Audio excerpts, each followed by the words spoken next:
Did you know that I also stream games on Twitch every Tuesday, Thursday, and Friday, usually around 6 or 7 US Central Time, and on Mondays whenever I feel like it because I'm inconsistent. I hope to see you there.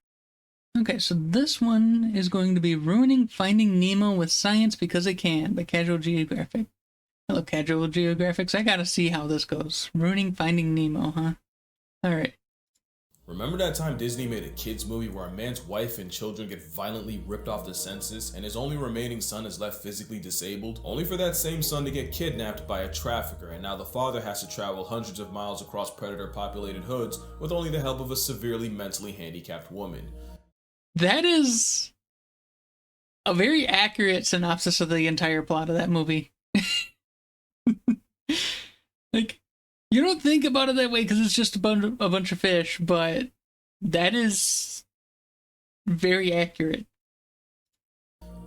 Yeah, Finding Nemo is crazy. I'm gonna destroy your favorite movie with science, and here's a challenge. Take a shot, or a hit, because 420. Every time a main character should have become a chalk outline. I mean, yeah. The characters should have been dead over and over throughout that movie. Especially, I think in the pipeline near the end that Nemo ends up popping out of. Nemo would have been totally dead before ever popping out of that alive, I'm pretty sure. Grandkids will be in AA at the end. So it starts with a barracuda clapping virtually Nemo's entire bloodline, and here's where we get our first problem. Barracuda don't eat clownfish or their eggs, but you know who do? Clownfish themselves. No. Clownfish have been known to spawn, kill, and eat their own eggs, so Nemo's mother would have been infinitely more of a threat to him than any barracuda could have been. Now, to be fair, I mean, I guess I can kind of get that. Clownfish probably do it. I'm assuming they probably do it when they're short on food. Because, they lay like 1 million eggs, so eating a handful here and there when there's no food to go around, I guess, it works as a survival strategy, but who knows, maybe they just eat them for fun either way. If you ask the clownfish how they like their eggs, they'd probably say unfertilized, because those and damaged ones are the ones they'd usually eat, i.e. the ones that wouldn't make it anyway. But that goes against my narrative. Okay, that makes sense. They only eat the damaged or unfertilized ones. Yeah, that's just a good way to recycle nutrients.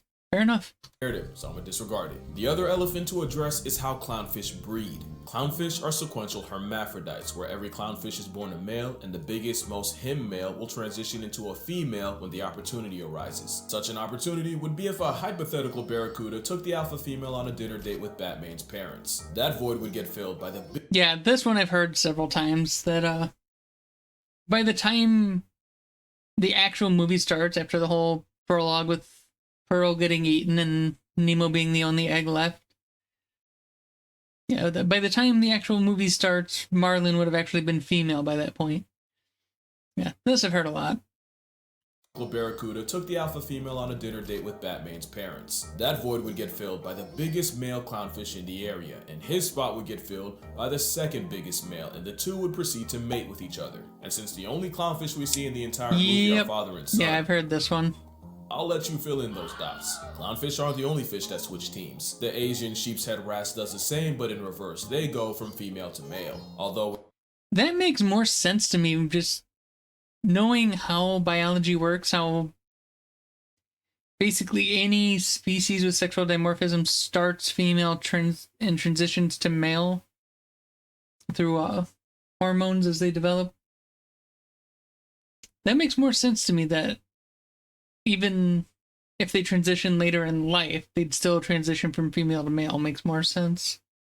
With a face for radio, you will not see them on a movie poster. If Nemo and Marlin having the worst form of family therapy wasn't bad enough, there's a good chance Nemo wasn't ever even alive. What if I told you Nemo means no one in Latin? Which means the movie title makes the theory that Marlin married Itachi suddenly gained legs. He also could have been named after Captain. Oh, interesting. And yeah, I know this is where the name actually comes from, is 20,000 Leagues Under the Sea. Captain Nemo from 20,000 Leagues Under the Sea. But that goes against my narrative, so I'm gonna disregard it. It's easy for facts to get lost in favor of a better story, and if you don't know where to look, you'd have no way of knowing. Yeah, I mean, that's just true of a lot of stories, that sometimes facts just don't fit the narrative, so we leave them out for the ability to tell a better story. Even happens in real life. You may have heard that the administration started putting tariffs on penguins. Now, personally, I think it's been time those business chickens ponied up. They've had it too good for too long. But I gotta Business pretend to be chickens. partial. So that's why I'm working with Ground News. Ground News is an app and website developed by a former NASA engineer who did not like the way she'd seen information be used as a weapon and how news outlets tend to prey on their users' biases. And remember, if you think you're immune to bias, then you're exactly who they're looking for. But Ground News counters that by grabbing all the world's headlines in one place. I won't say I'm immune to bias, but the thing is I don't check mainstream media at all because I don't trust any of it. I don't. I prefer to listen to a bunch of word of mouth sources, and then if I need more information, I'll look into it beyond that. But yeah, I'd rather just listen to a bunch of word of mouth sources from all sides of everything, and then just, kind of try to pick out where things line up between the two to try to figure out what is likely the truth. Like I said, and then I'll probably research it more after that. Comparing coverage. There's no tunnel vision here. With Ground News, you can get the full picture and truly be informed. Like with the whole penguin taxation. Here you can see it was covered by 435 sources, and in terms of bias distribution, 36% were relatively center, with 40 and 24% left and right leaning respectively. You can also see that 82% of sources were marked as highly factual. Not too bad. And additionally, with the comparison, 2% of sources were marked as... Is this Amazon? Not tracked for factuality. Interesting. Yeah, I don't know what any of these are except for like BBC, CNN, CNBC. I don't see Fox on here. Yeah, like only the biggest ones do even know by name, but I don't read any of them. I don't know any of these fucking locals. Factual. Not too bad. And additionally, with the comparison feature, you can see that left literature mocked the policy for placing 10% imposts on islands only populated by penguins and pinnipeds, and right writers defended the tariffs, highlighting benefits and even a possible boon for the economy, as the overall tariffs have raised US duty imports to the highest seen in a century. And that's a great... Yeah, but none of that matters if everyone stops buying it, which is also kind of the idea, but... Thing about Ground News. My penguin prejudice had me convinced I was on the right side of history, but after looking deeper, I don't think this is about penguins at all. Also, the blind spot feature shifts your crosshairs to stories one side may have left out, such as climate change and non-native species making life veteran difficulty for native fish. So, if you're chronically online and would like Ground News in your toolkit, if you use my link, you'll get 40% off the same $5 a month Vantage plan I'm using. Make sure you go to groundnews.com/casualgeo or use the QR code. Yeah, the problem is I can't afford any extra subscriptions. So I'm controlling the narrative now. Nemo's mom passed tense her progeny, and his father's going Marlin to Marlene as soon as he gets off screen. Alright, so Nemo is going to school, and when we get there, we meet these guys. And I remember as a kid, I was not sure what Pearl was. Well, she's a young flapjack octopus. They're remarkably adorable in real life. Problem is, if this were real life, she'd be a lot less cute. The flapjack can be found in depths as far down as 1,500 meters, or 100 meters short of a mile, or about 3.5 Empire State Buildings. And since this pink propeller hat can withstand crushing pressure, if she existed where Nemo could see her, she would be turned into disfigured mush. Yeah. Think about how getting pulled out of their habitat turns a normal-looking blobfish into a deflated, misshapen whale fetus. There's a whole course that got memed, and Pearl being where the sun shines would reduce her to flamingo vomit. Also, at one point, Pearl says this about her arm. It's actually shorter than all my other tentacles. Well, octopus usually have one shorter arm called the hectocotylus, and its job is to deliver baby batter directly to the female, and in some species, it detaches for the female to swim off with like a Costco coitus card. In fact, the bedroom arm might have a mind of its own, since it can swim to the female, and it's believed it can even sense danger. So two things, Pearl's not a girl, and that is an indecency charge, and that's not the last. Wait, I thought Marlin's wife's name was Pearl, not the octopus. I don't know. It's been a long time since I've actually watched Finding Nemo. Last time we go down that road either. Now we're gonna ignore the fact that flapjacks don't actually have a hectocotylus because that goes against my name. So after Nemo sees his first pink slip, we then meet Mr. Ray. Not to be confused with the op of the Irwins, because Steve wouldn't even want that. But also because Mr. Ray is a manta ray, non-venomous and completely harmless. Now I don't know if they did this on purpose, but they chose arguably the smartest fish in the ocean to be their teacher. Manta rays are considered the most intelligent, with the largest brain to body ratio of any fish. The overachieving aquatic placemat is apparently capable of problem solving and advanced communication. They're also self-aware, with more than one occasion of a manta ray checking itself out in a mirror, and they were even caught waving and blowing bubbles at their own reflection. And just for reference, that's not how they'd react to another manta. Some mantas have even been on record asking divers for help removing hooks, so yeah, makes sense this one would have a teaching degree. Anyway, Mr. Ray gives the kids a marine magic carpet ride through the reef. Stop, right there. As a kid, it used to drive me crazy that I didn't know what that was. Years later, I have the answer. Is it a sea slug? Spanish dancer. This specific pancake is a nudibranch, aka a type of giant sea slug, and a species known as a Spanish dancer, named after the flowing frills of a flamenco performer. It looks a lot like what SpongeBob got caught watching in 4K, and ironically, sponge is what they eat, and they'll actually steal their toxins for their own use. It's essentially cultural appropriation with poison. They also play for both sides, but unlike clownfish, they're born with both equipment. Now for how they use it, well, sometimes two slugs will donate nativity nectar to each other and head on their way. Some sea slugs have two penile appendages, one for delivering baby batter, and the other to stab their partner through the head to release a substance believed to brainwash the receiver into accepting their love juice while internally rejecting that of a rival. How do Spanish dancers do it? Oh. I don't know. Okay. Honestly, stop looking, because I can only read the words traumatic insemination so many times. I mean, fair enough.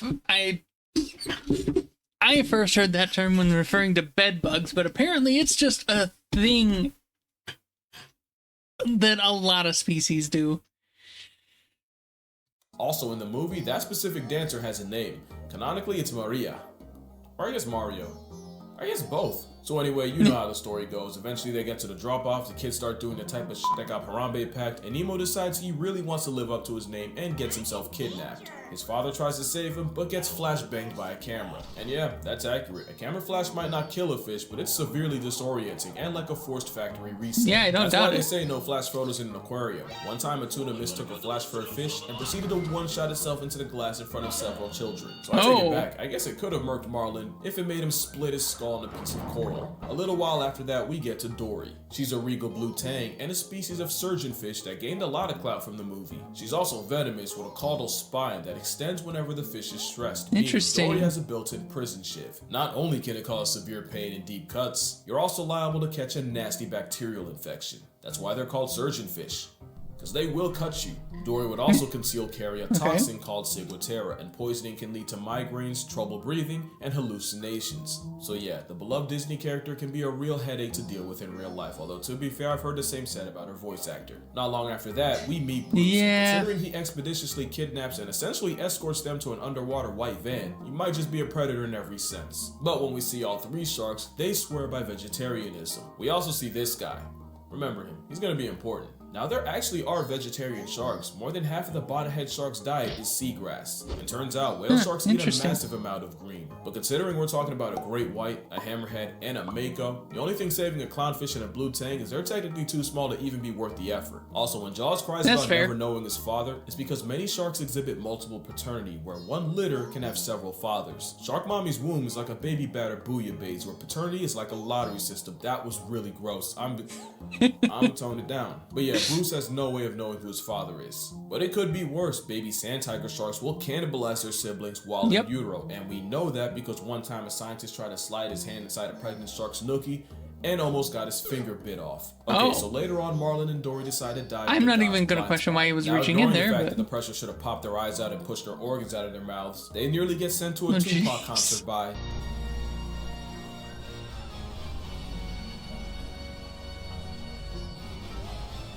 anglerfish. Now, fun fact, if you watch the credits, that anglerfish lives a vorophilic wet dream when it gets swallowed by the little anxiety guppy from earlier. Funny thing is, it'd be the other way around. Anglerfish can distend their jaws and stomach and swallow prey physically bigger than they are. They extend so far that it inspired one man to pleasure himself with a dead anglerfish's stomach, which promptly sent him to the hospital. Should have sent him to solitary confinement. That is a hell of a hear me out. The kind that should forfeit your right to human contact. It's not long after that we meet a lot of 90s kids' first introduction to rage bait. If these moonfish were humans in 2025, they'd be kick streamers. In real life, fish will use this shoaling strategy to intimidate predators using the hive mind method. On a large scale, it's pretty cool. It makes sharks swimming through them look like an Etch-a-Sketch. But when predators like tuna gang up on them, it turns the bait ball into a slaughter. Also, just as a callback, the reflection of the sunlight off the prey's scales is exactly why a camera flash can make a tuna crash. Out, that is. Now let's talk about Nemo, because Buddy would have really become a lot before he ever saw his dad. Let me tell you about osmosis. No. So diffusion just means molecules will move from one area of high concentration to low concentration, and osmosis is that, but for water. Stay with me now. As a saltwater fish, Nemo would normally have a higher concentration of water inside him than outside, so high to low, water would leave him like his mother left the mortal plane. To avoid meeting her, Nemo would have to take in water while his kidneys work to pump the salt out. But put him in fresh water and the opposite happens. Now the concentration of water would be higher outside Nemo than inside, so high to low, Nemo would get internally waterboarded. So Nemo being flushed in a freshwater sewage plant means he would not make the sequel, as his cells would swell and rupture, and he'd get packed up by water poisoning. Also, fun fact, one line in this movie led to the deaths of thousands. You want to guess what it was? All drains lead to the ocean, kid. Yep. And apparently nobody fucking watched the actual movie because that's proven in the movie itself. I mean, yes, Nemo pops out of a pipe that's running through the ocean, but that drain didn't lead to the ocean. It led to a pipe that was running, just happened to be running through the bay. Just like that, Disney sent countless amounts of pet fish to the gulag at the hands of dumbass little kids, and if I had fish at the time, I would have been one of them. It also inspired children to set their goldfish free in the wild. Giant Goliath goldfish is why you do not do that. It's a bug-eyed invasive that's basically a nuke to the natural habitat. Now, I'm not blaming the movie for this, but their hands aren't clean. The irony is, a movie about letting fish be turned a lot of wild fish into pets and a lot of pet fish into the wild. Anyway, back to the father. Eventually, they both get taken by a whale. And oh boy, there is a lot to unpack here. Stay with me now. That was a blue whale. Not only are they the biggest things alive ever, it takes so much energy for them to open their mouths, they only do it when they're guaranteed enough krill calories. Not only that, blue whales taking so much water in the process, we're talking 10,000 gallons or like 200 bathtubs. The effort it takes to carry all that means the blue whale can barely move. So yeah, Bluey would have been physically incapable of carrying them to Sydney. But even if they could, Nemo still would have come out of it an orphan. When blue whales hold all that water, they squeeze that water out with their tongue, and anything not water gets trapped in their baleen. It's how they filter feed, which means our fish friends would have been crushed to death by an 8,000-pound tongue. That's the weight of an elephant. Also, it would have been physically impossible for the whale to shoot them off at Sydney, since the blue whale's mouth does not connect to its blowhole. Also, whales don't shoot water out of their blowholes. It's really just warm whale lung air meeting cool outside sea air with some mucus, and it smells like a tire factory married the final boss of tonsil stones. So if smell kills, they would have got a guess past the fish hell. But ignoring all that, eventually they trade one live uber for another when a friendly pelican saves them from a flock of hungry seagulls. Seagulls are a feathery antichrist and the spawn of Satan. And they should be afraid of pelicans, since pelicans are documented literally swallowing birds alive. In fact, one of the most traumatizing documentaries I watched was where Cape Gannis were nesting on Malgus Island by the thousands, but because of overfishing, great white pelicans started pulling up to the nursery. What followed was a bunch of today pterosaurs strolling across the island like a grocery aisle and swallowing any unsupervised chicks alive. Like, you could hear the chicks as they were sliding down their throats, only for the pelicans to fly home just to regurgitate the recently devoured baby birds for their own pelican chicks to eat. So yeah, Nigel might be the real villain here. Now that as a birds are scary. It doesn't fucking matter what it is. Birds are fucking scary. I didn't really have to do with the plot, but I just sat here and overanalyzed the Kids movie from 2003 because I have nothing better to do. Fair enough. If this video gets 150,000 likes, I'll do it to another one. You can probably guess which Up to 103K right now. I do have a Patreon if you'd like to support me beyond subscribing. I would love to see you cover The Lion King. Creator that, let's be honest, really doesn't need it. Only if you want to like buy me lunch or something. Also, I have a book. You should read it. Link also in the description. 100 animals that can fucking end you. Fair enough. You would be the type of person to rate that kind of book. But that's gonna do it. Drink water, hug your mother, don't dump goldfish, that's for real a problem. My condolences to your childhood. I will be doing it again, but until then, I'ma see y'all. I want you to do it again. Next one. I love that. They didn't cover any of the things I thought might have been covered. Still, he did what he set out to do.